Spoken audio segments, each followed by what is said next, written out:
I start off on this Raptor Space Marine by airbrushing on a layer of Media Comp Art opaque white over a black undercoat.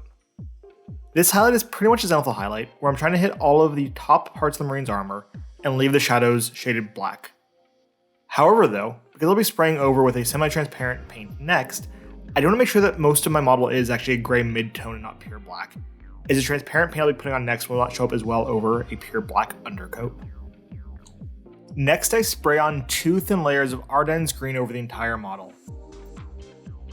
I do 2 layers here just as a matter of personal preference, as I prefer to spray a little bit thinner paint so my airbrush doesn't get clogged. You can probably get away with doing a single thick layer. One thing to note though, especially with scale 75 paints that have a lower transparency when thinned down, is you really want to make sure you get a couple of thinner coats over the entire model to really build up your opacity to have the color show through. Otherwise, you'll be left with a very washed out and kind of boring and flat color.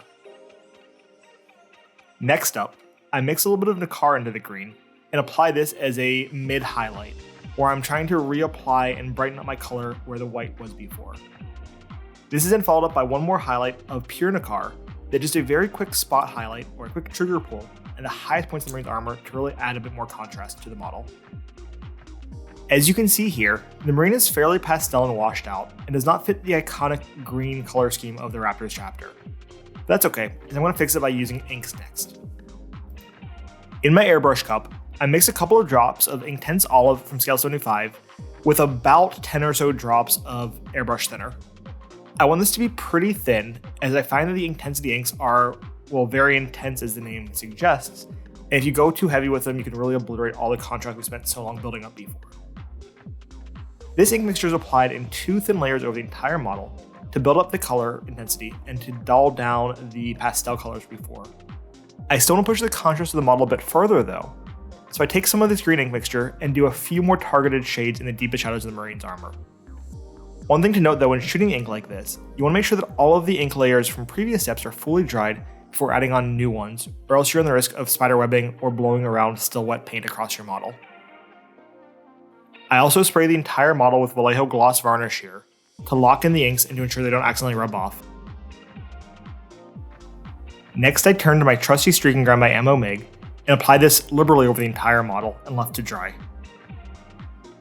I'm not going to get too deep into my process for removing the streaking grime here, as it's fairly straightforward and I've done a ton of videos before, but I pretty much just take a makeup remover and rub and buff off the streaking grime.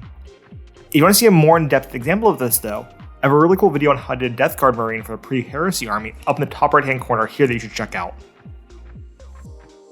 Once I'm happy with the removal of the streaking grime, I spray the model again with gloss varnish, apply the Raptor headed decal, and then spray the entire thing one more time with matte varnish to kill off all of the shine and lock everything in. For the last major step in this Marine's armor, I do a number of sponge chipping layers to represent this Marine's armor being pretty beat up and battle worn. The first one of these is done with Rhinox Hide by Games Workshop and is used to represent kind of base layer scratches that have gone all the way through the Marine's main armor color and hitting the primer underneath.